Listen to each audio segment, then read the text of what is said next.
Last Friday, a construction crew worker helped authorities wrangle a 6-foot alligator in South Florida.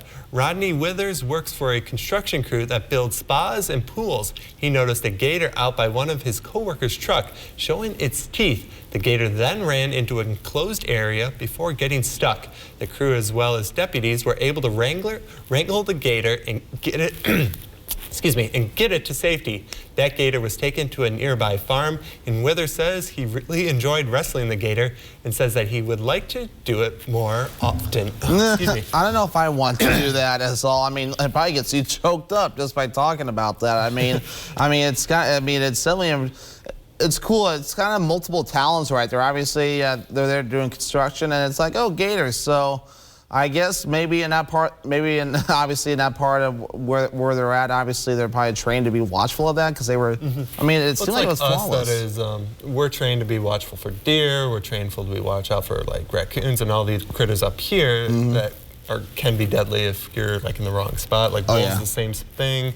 But yeah, I guess it's just like South Florida living. So it'd be kind of interesting to try and wrangle a gator, but yeah, I mean, there's always a joke about going and doing some gator wrestling down in Florida, and obviously for those that dare to do that, obviously you got to be careful. Thankfully, those guys were careful, that the proper tools ready to go, and it's probably not their first time doing it, especially like probably not officers down there. I'm sure they've had to do it multiple times. Oh, I'm sure it's Florida for crying out loud. Yeah, there's a lot of gators and other stuff down there because it never freezes. Well, I wouldn't say never because that would be rarely freezes. Rarely freezes. Definitely the better word to use. Rarely freezes. It happens, but very rarely. But otherwise, one other thing that's also interesting, a 12-year-old with a rare medical condition was frustrated. He couldn't play full contact hockey with his friends, so he decided to start his own neighborhood league instead.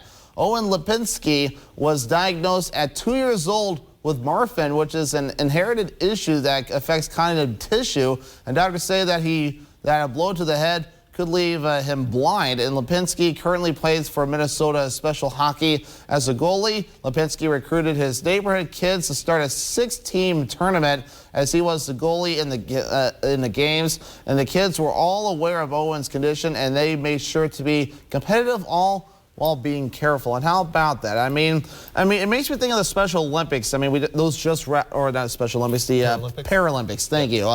Those just wrapped up in over in Beijing, and it's nice to see that there's other ways that people can compete. That those that may have some kind of I guess disability is the best word I can come up with. That makes it hard for them to compete at the full level of the usual Olympics. Someone might be missing an arm or maybe some mental struggles, and it's amazing that they can still you can still do it, and it's kind of the big thing. And maybe sometimes you may have to pull back on the level of competition a little bit for certain reasons, but there's still ways to compete and still have fun. Yeah, it was definitely really cool to hear this kid's story on how he was so driven to want to play more hockey with his friends and neighbors. So he organized everything in this hockey tournament, from like jerseys and like fundraisers, and was able to play in his backyard, and he got to be the goalie. So it was really cool to listen to it all. So it's really cool, and definitely, and I mean, it's a good example for everyone too. I mean, you take something that kind of works against you, and you learn to work with it and make something maybe even better out of it. Yeah, he was super driven by this whole thing. So definitely great to see. But also being super driven, when you turn 100, you can do whatever you want, and for one Wisconsin woman, that meant a bowling birthday party. Bernice Bolton was born on March 14th, 1922, and moved to Racine when she was just 4 years old. Bernice bowls every Monday at Castle Lanes with her senior league. Bernice has had a few medical scares, including lung cancer, but on Monday, she did what she always loved to do as she hit the century mark by going bowling. Friends and family came out on Monday to celebrate with her, and how about that? She seems like she's in good shape. I mean, look at that. For 100 years old, she's still bowling. I mean, that's something you don't see every day. I mean, and no gutter ball rails either. I gotta acknowledge that too. And that, I mean, that alone is hard. I am horrible at bowling. I'll play for fun. I find it a miracle if I even hit 100. I think I took you bowling once, so. I'm trying to remember. Did we go bowling one time? I think we went up to Minocqua to go bowling. Oh yeah, that's right. We did that. Now I remember. I think you beat me all those times because I think you're bad. I think you own your own bowling ball, right? I have a bunch of bowling balls. I have 6. So.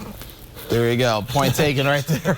But yes, but you got to get out and keep moving. 100 years old, and she looks amazing for 100. Exactly, she does. Especially with all the medical scares. So exactly. It's great to see her keep on going. So. I mean, she bounced back. She's still moving. I mean, it's always good to stay active, whether you're, in my case, playing an instrument or I still play bowling's one of those lifelong sports like golf, tennis, and I'm sure there's a few others that I'm missing right now. I know, and I play basketball a few days a week at the YMCA here in town. Great place there, and it's a good way to just stay active and have some fun, and of course, friendly competition too.